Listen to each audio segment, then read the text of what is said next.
2 years ago, I made a tutorial sharing the best ways to extend backgrounds in Photoshop, but now with recent updates to the program, there's something new that blows all of those old methods out of the water. So in this video, you'll learn what those new methods are, how to get the best results with them, and an important thing to remember when using these techniques to extend your backgrounds. And by the way, if you find any of the steps we talk about here hard to remember, I have a free PDF cheat sheet for this lesson available in the description. So with that, let's get into Photoshop. So in our first example, we're going to do something a little bit more simple and straightforward, and then in the second example, we're going to expand on what we learned from the first example with some additional techniques to improve this result. So in this particular case, we of course have a vertical photo that we want to extend the background of to then make it a landscape orientation. To do that, we need to first grab our crop tool by pressing C. Now we can click on the cropping bounding box edges and then just click and drag out to choose the new dimensions or the new shape for our photo. In this case, I'm just extending the background, so I'm going to add a bunch of area on either side of my image. Now with that complete, here's where the important step comes into play. Up in the options bar, we need to make sure that the fill setting is set to Generative Expand. If we have this set to transparent or content aware fill, this will not work. Now for those who are already familiar with Photoshop and some of the settings involved in the program, you might be wondering what is the difference between content aware fill and generative expand, because previously content aware fill was one of the main options for extending backgrounds in Photoshop. But now with generative expand, that kind of flips things around, because the difference is that content aware requires pixels to be already in your photo to draw from. That means if it can't find areas from your photo to fill the new areas with, it's not going to work. Versus with generative expand, it's going to create brand new elements in your image regardless of what's currently in the photo. So content aware fill requires those pixels to exist, versus generative expand can make them from scratch using AI models.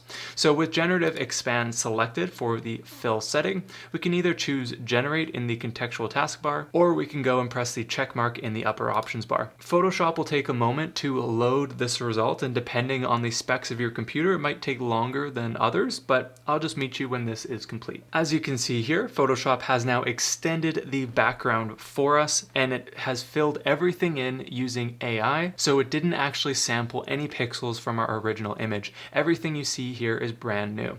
Now, depending on the results that you get, sometimes it doesn't always look perfect, which is why we have different variations to choose from.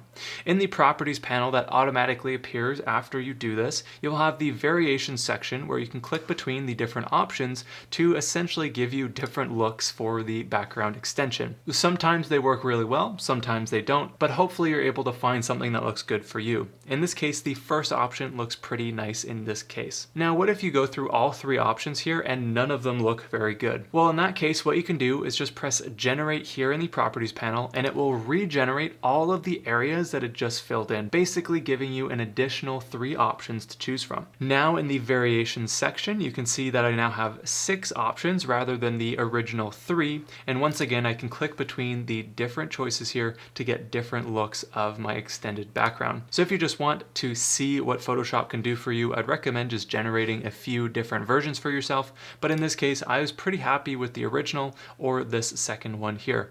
In this case, I'll go with the original option, which was the very first generation, like so. Now, when you create a generative fill layer, it will automatically create this AI layer with a layer mask for you, indicating the areas that are being used or that are visible with that AI model. In this particular case, this layer mask can be used to refine the result that you get, as you'll see in the next example, but for now, I'm happy with how this is looking. If I turn this layer on and off, you can see how we have successfully extended that photo, and zooming in, you can see how well Photoshop has done to extend this image in a way that would not have been possible with any other tool in the program. So now after this example, you might have been thinking, yeah, you know what, that's cool, but like, that's kind of an easy example. Sunflowers, a blurry field, I'm not that impressed. So that's why we're going to do a second example with a much more complex image. In this second example here, as you can see, we have a lot more going on. We have buildings, we have a lot more textures. There's some things that are closer in focus, some things that are more out of focus. So it demands a lot more for our background extension. But just like before, we're going to follow the exact same steps. First, selecting the crop tool by pressing C, then we'll go and extend the background as needed, like so. I'll extend it out just a fair ways, kind of like the last example. And then most importantly, we need to go to the fill option and make sure this is set to Generative Expand. With that complete, I'll press the check mark to let Photoshop work its magic. As you can see, Photoshop has recreated or extended all of these buildings. It's extended the fountain and it's done some pretty cool things. But if we zoom in, there's a bit of weird stuff going on. Suddenly this building got really short and chunky, and there's kind of different levels of blur between the two. Over on the other side, the building looks okay, but I'm not totally happy with that result. So let's go and use our variations to see what other things Photoshop has come up with. Going to the properties panel, I'll click on the second variation here. And as you can see, we have a totally different result. This time it looks quite a bit better in my opinion.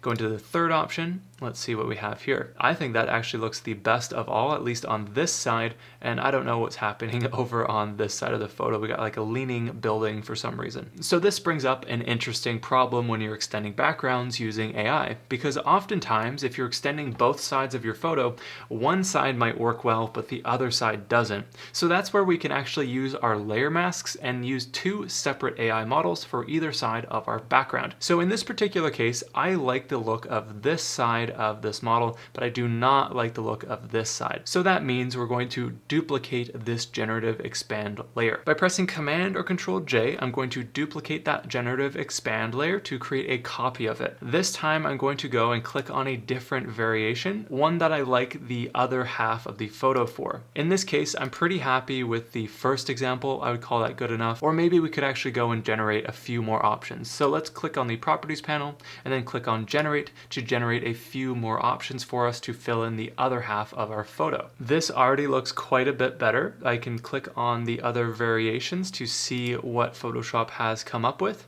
I think that this option looks the best for me. So now we have successfully created a second half to the photo that we like. So in this case, just to recap, I have my copied layer, which I'll just rename this to right half, and then the bottom layer, which I'll call to left half. Now to make this right half only visible on the right side of the photo, what I'll do is grab my rectangular marquee tool by pressing M, and I'll leave the feather set to 0 in this case.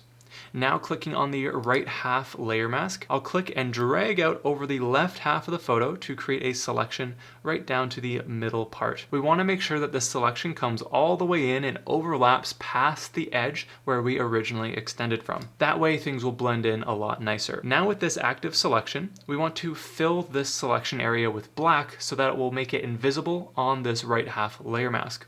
So with that selection active, our foreground color set to black, we can just go to our fill option in the contextual taskbar and then go to fill with foreground color. Now that will fill this active selection with black, and we can press Command or Control D to deselect it. Looking at our right half layer mask, we now only have this AI model visible on the right half of the photo as you see here. On the second layer, we only are able to see the left half of the extension, and therefore we have combined two different versions of the Generative Expand models to make the perfect background extension that we were looking for. So here is the before and after. Holding Alt or Option, clicking on this eyeball icon, you can see the before and then the after. I would say that that looks pretty good. We only had to do a couple of variations, edit a layer mask for a little bit of refinements, and this is something that totally changes the way that you can extend backgrounds in Photoshop. Now, one final thing that's important to remember when you're using these techniques in Photoshop is that when you use these AI models to extend your images, they will be tagged as AI generated when you go and export them. The way you can prove that is just by going into Photoshop with your image even after you export it and going up to Window and then down here to Content Credentials. Inside of Content Credentials, you can just click Enable and then Preview. And as you can see within these Content Credentials, if I scroll down, you can see that the AI model has been used by Adobe Firefly. So it's basically saying that this photo has been adjusted by AI. It is not totally natural. So that is something that is important to remember when you're using these techniques, that your images will have this embedded in the metadata of the photo. So just keep that in mind as you're doing these techniques. Now just remember, if you want to make all of the tips we talked about in this lesson stick, be sure to click the link below to grab your free PDF lesson cheat sheet highlighting everything that we covered here.